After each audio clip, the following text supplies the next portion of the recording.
ഒരു രാജ്യം ഒറ്റ തെരഞ്ഞെടുപ്പ് സംവിധാനത്തെക്കുറിച്ച് മുൻ രാഷ്ട്രപതി രാംനാഥ് കോവിന്ദ് സമർപ്പിച്ച പഠന റിപ്പോർട്ടിന് കേന്ദ്ര മന്ത്രിസഭാ യോഗം ഇന്നലെ അംഗീകാരം നൽകി. ഇതോടെ ഇതിന് അനുകൂലിച്ചും പ്രതികൂലിച്ചും പല രാഷ്ട്രീയ സംഘടനകളും മറ്റും രംഗത്ത് വരികയാണ്. ഇത് കേന്ദ്ര ഗവൺമെന്റിന്റെ അധികാര ദുർവിനിയോഗമാണെന്നാണ് മറ്റു പലരും വിലയിരുത്തുന്നത്. ഒരു രാജ്യം ഒരു തെരഞ്ഞെടുപ്പ് സംവിധാനം 2014 മുതലേ മോദി സർക്കാർ മുന്നോട്ട് വയ്ക്കുന്ന പ്രധാന ആശയമാണ്.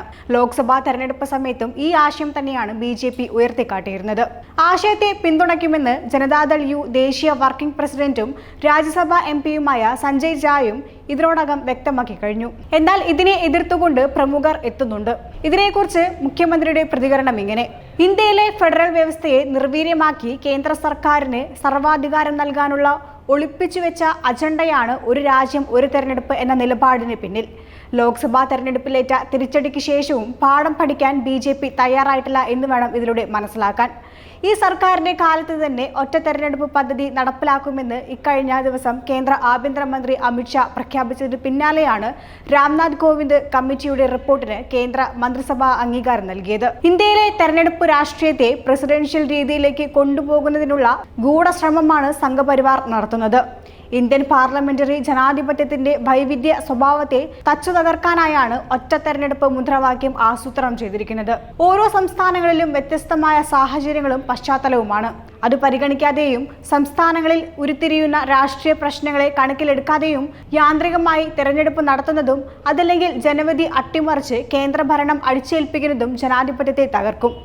ഇന്ത്യയിലെ പാർലമെന്ററി ജനാധിപത്യ വ്യവസ്ഥയെയും ഇന്ത്യ എന്ന ആശയത്തിനെ തന്നെയും അട്ടിമറിക്കാനുള്ള സംഘപരിവാർ നീക്കങ്ങൾക്കെതിരെ രാജ്യത്തെ ജനാധിപത്യ സമൂഹം മുന്നോട്ട് വരേണ്ടതാണ്.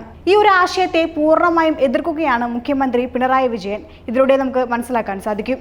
രാജ്യത്തിന്റെ ഫെഡറൽ സംവിധാനം തകർക്കുന്ന രീതിയിലാണ് ഒരു രാജ്യം ഒറ്റ തെരഞ്ഞെടുപ്പ് എന്ന തലതിരിഞ്ഞ ആശയം കേന്ദ്ര സർക്കാർ അടിച്ചേൽപ്പിക്കുന്നതെന്ന് പ്രതിപക്ഷ നേതാവ് VD സതീശൻ പറയുന്നു. ഒറ്റ തെരഞ്ഞെടുപ്പ് ഇന്ത്യൻ ജനാധിപത്യത്തിൽ പ്രായോഗികമല്ല. എല്ലാ നിയന്ത്രണവും തങ്ങളിലേക്ക് കൊണ്ടുവരാനുള്ള പ്രധാനമന്ത്രി നരേന്ദ്രമോദിയുടെ സംഘപരിവാറിന്റെയും ഗൂഢ നീക്കമാണിത്. ഭൂമിശാസ്ത്രപരമായ പ്രത്യേകതകളും വ്യത്യസ്ത സംസ്കാരങ്ങളും ജീവിത രീതികളും വിവിധ ഭാഷകളുമൊക്കെ ചേർന്നതാണ് ഇന്ത്യ. പ്രാദേശികമായ രാഷ്ട്രീയ പ്രശ്നങ്ങളും രാഷ്ട്രീയ വിഷയങ്ങളുമുണ്ട്. ഇവയൊന്നും പരിഗണിക്കാതെ അധികാര തുടർച്ചയുടെ ധാർഷ്ട്യത്തിൽ BJPയും സംഘപരിവാറും ജനാധിപത്യത്തെ അട്ടിമറിക്കുകയാണെന്നും അദ്ദേഹം പറയുന്നു. രാജ്യത്തെ തെരഞ്ഞെടുപ്പുകൾ ഒരേ സമയം നടത്തുന്നത് ചെലവ് ചുരുക്കാനും വികസനം പ്രോത്സാഹിപ്പിക്കാനും സഹായിക്കുമെന്ന് റിപ്പോർട്ട് പറയുന്നുണ്ട്. നിലവിൽ തെരഞ്ഞെടുപ്പിനായി വലിയ തുകയാണ് ചെലവഴിക്കുന്നത്. ഇത് നടപ്പാക്കുന്നതോടെ തെരഞ്ഞെടുപ്പ് ചെലവ് ചുരുങ്ങും എന്നാണ് കേന്ദ്രം ഉയർത്തിക്കാട്ടുന്നത്. ഭരണഘടനാ ഭേദഗതിയും ഇതിനെ വരുത്തേണ്ടി വരുമെന്നതും എടുത്തു പറയേണ്ട ഒരു കാര്യമാണ്. ഒരു രാജ്യം ഒരു തെരഞ്ഞെടുപ്പ് എന്ന ആശയം പ്രായോഗികമാവില്ല എന്നാണ് കോൺഗ്രസിന്റെ നിലപാട്. ഇത് നടപ്പാക്കാൻ പോകുന്നില്ലെന്നും കോൺഗ്രസ് അധ്യക്ഷൻ മല്ലികാർജുൻ ഖാർഗെ പറഞ്ഞു. ഒരു രാജ്യം ഒരു തെരഞ്ഞെടുപ്പിൽ ഇന്ത്യ മുന്നണി എതിർപ്പ് അറിയിച്ചിരുന്നു.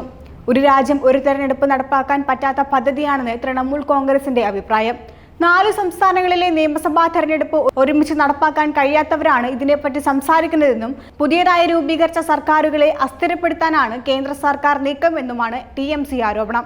ഇത്തരത്തിൽ ഇതിനെ അനുകൂലിക്കുന്നവരും പ്രതികൂലിക്കുന്നവരും നിലവിലുണ്ട്. പഠന റിപ്പോർട്ടിന് കേന്ദ്ര മന്ത്രിസഭാ യോഗം അംഗീകാരം നൽകിയിരിക്കുകയാണ്. ഇതോടെ വരാനിരിക്കുന്ന ശൈത്യകാല സമ്മേളനത്തിൽ ഇത് സംബന്ധിച്ച ബില്ല് പാർലമെന്റിൽ അവതരിപ്പിച്ചേക്കുമെന്നാണ് ലഭിക്കുന്ന സൂചന.